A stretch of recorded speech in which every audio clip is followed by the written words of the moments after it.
राधे। प्रिय साधक जनों, ये लक्षण दिखे तो नाम जप काम कर रहा है। अक्सर साधक पूछते हैं, महाराज जी हमें कैसे पता चले कि हमारा नाम जप सफल हो रहा है या नहीं? क्योंकि जब हम किसी भी कार्य में लगते हैं तो परिणाम की आशा रखते हैं। बीज बोते हैं तो अंकुर देखते हैं, दवा खाते हैं तो रोग घटते हैं, पढ़ाई करते हैं तो ज्ञान बढ़ता है। ठीक वैसे ही जब हम नाम जप करते हैं तो मन पूछता है, नाम का असर कहां है? मन तो और अशांत हो रहा है, विकार तो और बढ़ रहे हैं, क्या नाम व्यर्थ गया? यहीं पर महापुरुष हमें समझाते हैं, अगर तुम्हारे जीवन में ये लक्षण प्रकट होने लगे तो निश्चिंत हो जाओ, नाम जप काम कर रहा है। पहला लक्षण विकारों का उभरना। जब साधक नाम जप प्रारंभ करता है तो सबसे पहला असर होता है अंदर के दोषों का बाहर आना। जैसे कोई डॉक्टर ऑपरेशन करता है तो पहले मवाद निकलती है, फिर घाव भरता है। उसी प्रकार नाम भी अंतःकरण का ऑपरेशन करता है। हमारे भीतर जन्म जन्मांतर के पाप विकार वासनाएं छुपी बैठी हैं, नाम उन सबको हिलाता है, बाहर लाता है। इसलिए प्रारंभ में साधक को लगता है नाम करने से तो विकार और बढ़ गए, गंदी बातें और आने लगी, मन और अशांत हो गया। पर असल में ये नाम की प्रथम क्रिया है। विकार आ नहीं रहे, जा रहे हैं, वे निकल रहे ताकि भीतर सद्गुण बस सके। दूसरा लक्षण धैर्य की परीक्षा। जब ये दोष बाहर आते हैं तो साधक का मन विचलित होता है, वह सोचता है अब तो साधना छोड़ दूं, ये सब मुझसे नहीं होगा। लेकिन यही समय है जब धैर्य रखना आवश्यक है। महापुरुष कहते हैं नाम का पहला प्रभाव है दोषों का निकलना और दूसरा प्रभाव है सद्गुणों का आना।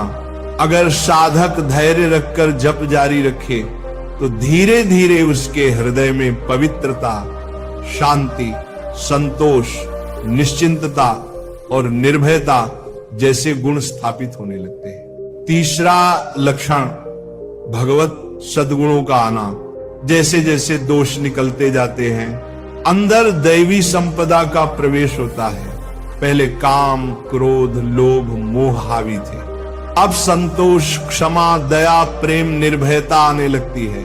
पहले मन अस्थिर था, अब स्थिर होने लगता है।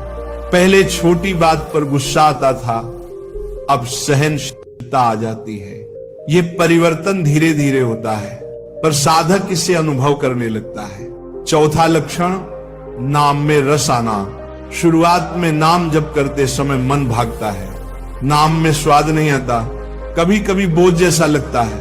पर जब दोष कम होते हैं और सद्गुण प्रकट होते हैं तो साधक अनुभव करता है कि हर नाम में रस है, आनंद है।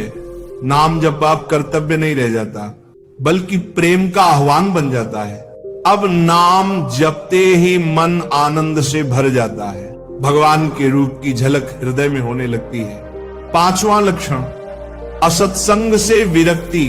जब नाम असर करता है तो साधक का मन अपने आप असत्संग, असत विचार और असत आचरण से हटने लगता है। पहले जिन चीजों में आकर्षण था अब वही बोझ लगती है। ये कोई बनावटी त्याग नहीं है बल्कि भीतर से सहज रूप में होने वाली विरक्ति है। यह भी नाम का प्रभाव है। छठा लक्षण सत्संग और सेवा में रुचि।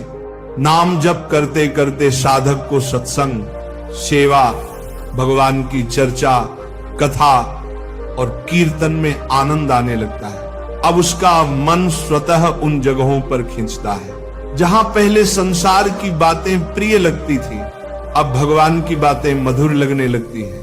सातवां लक्षण प्रेम और भगवान का दर्शन। अंततः जब साधक निरंतर नाम जप और ध्यान में स्थिर हो जाता है तो उसके हृदय में भगवत प्रेम जागृत हो जाता है। अब नाम, नामी और नाम जापक में कोई भेद नहीं रहता, नाम ही भगवान का स्वरूप बन जाता है। जैसे बछड़ा पुकारता है तो गाय दौड़ी चली आती है, उसी प्रकार जब साधक के हृदय में प्रेम जागता है तो प्रिय प्रेमी भगवान स्वयं प्रकट हो जाते हैं। तो प्रिय साधक जनों, अगर तुम्हारे जीवन में ये लक्षण दिखने लगे, विकार बाहर आना, धैर्य की परीक्षा होना, सद्गुणों का प्रकट होना, नाम में रस आना, असत्संग से विरक्ति, सत्संग और सेवा में रुचि, प्रेम और भगवान की झलक, तो निश्चिंत हो जाओ। नाम जब काम कर रहा है, याद रखना यह कोई एक दिन का कार्य नहीं है। धीरे धीरे दोष मिटेंगे, सद्गुण बसेंगे। पर यदि साधक धैर्य रखे और नाम जब कभी न छोड़े तो निश्चित ही अंतःकरण शुद्ध होकर भगवान की कृपा का पात्र बन जाएगा। आओ अब हम सब मिलकर एक स्वर में राधा रानी का मधुर नाम स्मरण करें। राधे राधे, राधे राधे।